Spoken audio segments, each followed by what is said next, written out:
OPEC just took a daring step that has thrown America's energy plan off track. For a time, it appeared like the United States had the situation under control. Domestic oil output surged, LNG exports increased, and Washington sent a strong message. We don't need you anymore. But OPEC is not backing down. They've strengthened their hold on global supply, boosted prices on their terms, and reminded the United States that it still controls the oil market. This is more than simply a pricing concern. It's a power battle, and it's set to escalate. OPEC is not acting on a whim. This is a premeditated move. Here is why. U.S. shale oil swamped the market, undermining OPEC's dominance and jeopardizing its market share. American oil exports to nations such as India and Europe began to nibble away at traditional OPEC territories. OPEC recognized the challenge and responded with precision. Reduce production, control the market, raise pricing. What's the goal? Reclaim the driver's seat and remind the world that OPEC is a key player in the global oil market. Trump's energy strategy featured more than just drilling for oil. It was about redefining America's worldwide standing. What's the strategy? Drill large, drill quickly, and dominate the market. Federal areas were authorized for drilling, output reached new highs, and energy independence appeared to be within grasp. And it worked. U.S. shipments increased, prices fell, and OPEC's influence weakened. But there is a catch. Increasing output is one thing. Controlling the global market requires a whole different approach. Now, with OPEC pushing back harder than ever, the strategy's constraints are beginning to emerge. OPEC is not one huge happy family. It's a group of countries with vastly diverse objectives. The competition between Saudi Arabia and Iran is the most complex of all. However, there is currently a brief truce in place. Both countries have a shared purpose: push back against U.S. control in the global oil market. Iran has urged OPEC to band together against U.S. sanctions, while Saudi Arabia is utilizing its production capacity to control prices. It is an uncomfortable partnership, but it is holding together for the time being, and this strengthens OPEC's response. The markets responded to OPEC's action. Oil prices rose quickly, leaving traders rushing to respond to the new reality. The combination of OPEC's production cutbacks and Russian oil sanctions put global markets in a difficult position. And it isn't just about crude prices. Energy equities are swinging, currencies tied to oil exports are fluctuating, and investors are keeping an eye out for any sign of what may happen next. Currently, the market is tight. The longer this goes on, the greater the likelihood of further price increases and larger shocks. The United States produces a lot of oil, but it still needs support from the world market. Here is the problem. Not all crude oils are the same. American shale oil is light and sweet, but many U.S. refineries are designed to handle heavier crude, primarily from OPEC countries. When OPEC reduces supplies, refineries cannot simply switch to domestic oil without expensive improvements. As a result, the United States must either pay more for alternative imports or reduce output. So while the United States is closer than ever to achieving energy independence, it is not quite there yet, and OPEC understands this. OPEC's action is more than just a market movement. It highlights a severe concern for the United States. Yes, U.S. oil output is growing, but there's a catch. Not all oils are the same. For certain goods, refineries in the United States require heavier crude. And guess who controls the supply? OPEC. When they cut back, refineries cannot just turn a switch and recruit local substitutes. This implies increased prices, tighter supply, and a scurry to adapt.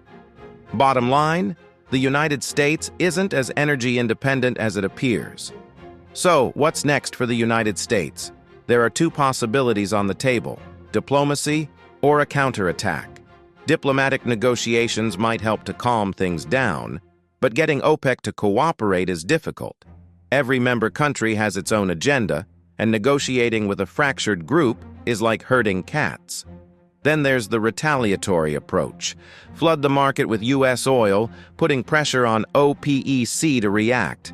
That sounds daring, doesn't it? But it's hazardous. One bad move might send prices skyrocketing much farther. Right now, U.S. policymakers are carefully assessing each decision, knowing there is no room for error. What is occurring between the United States and OPEC? The entire planet is experiencing it. Big oil importers like India, China, and Europe are keeping a careful eye on things. A prolonged impasse results in growing costs and probable supply shortages, particularly for countries that cannot swiftly switch to other suppliers. Some are already moving.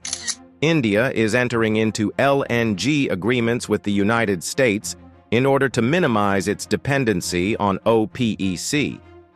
European countries are banking heavily on renewables to avoid future oil price shocks.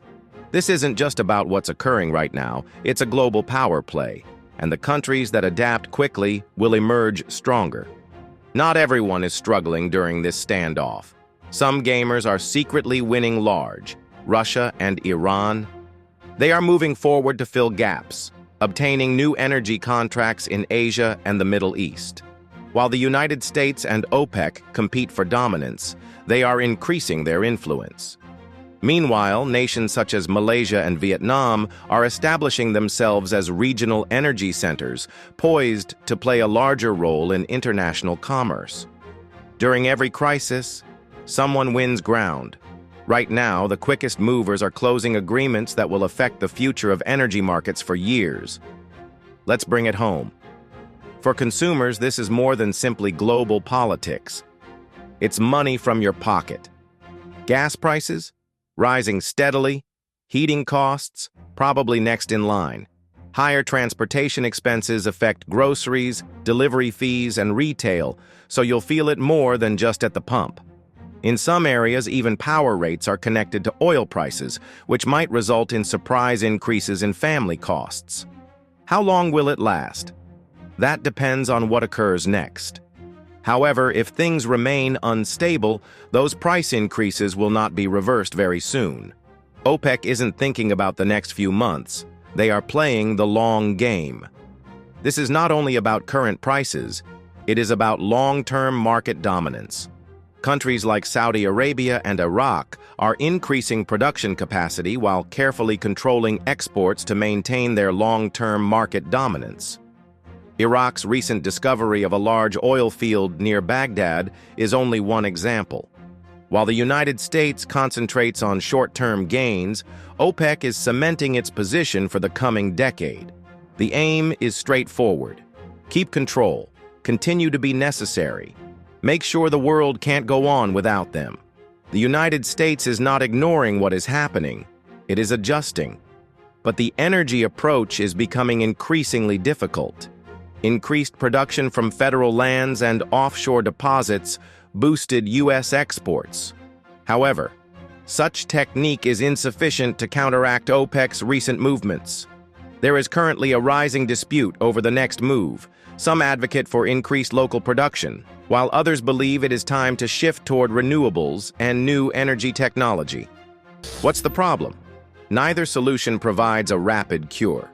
Expanding oil production takes years. Renewable infrastructure cannot replace oil overnight. This puts U.S. energy policy in a difficult balancing act, trapped between long-term objectives and urgent market pressures. When oil costs rise, renewables take center stage. The question is, how viable are these as solutions? Wind, solar, and battery technologies are rapidly expanding. However, the world economy remains dependent on oil. Transitions take time, plenty of it. Meanwhile, countries such as China are substantially investing in renewable energy while preserving fossil fuel reserves to prevent shocks. Diversifying energy sources is an excellent strategy for the United States. However, oil will continue to be a major component of the mix for the foreseeable future. What is the reality? Renewables are a part of the solution, but they will not replace OPEC anytime soon. Investors are on edge. Every OPEC pronouncement sends shockwaves across oil markets, and the stakes continue to rise.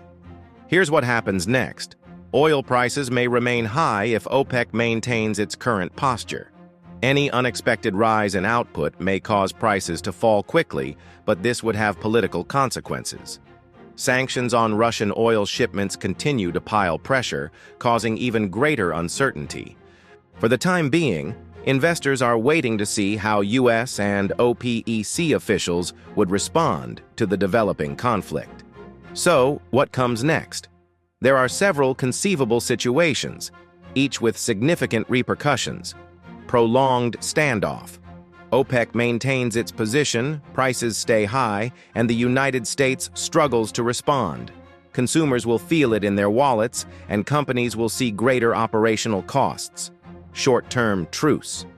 Diplomatic negotiations momentarily calmed the situation. But if the underlying concerns are not addressed, tensions may rise again. Market rearrangement. Countries diversify their energy supplies, renewables expand more quickly, and the global energy market transforms irreversibly, decreasing OPEC's long-term dominance. All eyes are currently on OPEC and Washington, waiting to see who will make the next move. So this is the true question. Who will make the next move? Will OPEC retain its stance and keep prices high? Or will the United States come up with a game-changing strategy to regain control? One thing is evident. The narrative is far from done. Decisions taken in the next few months might have long-term implications for global energy markets. But what are your thoughts? Will OPEC maintain its dominance, or will the United States find a way to challenge it? Please share your ideas in the comments below. We want to hear from you. And if you found this analysis useful, don't forget to like, subscribe, and click the notification bell to never miss our next deep dive into the most important global news. Thank you for watching, and we will see you in the next one.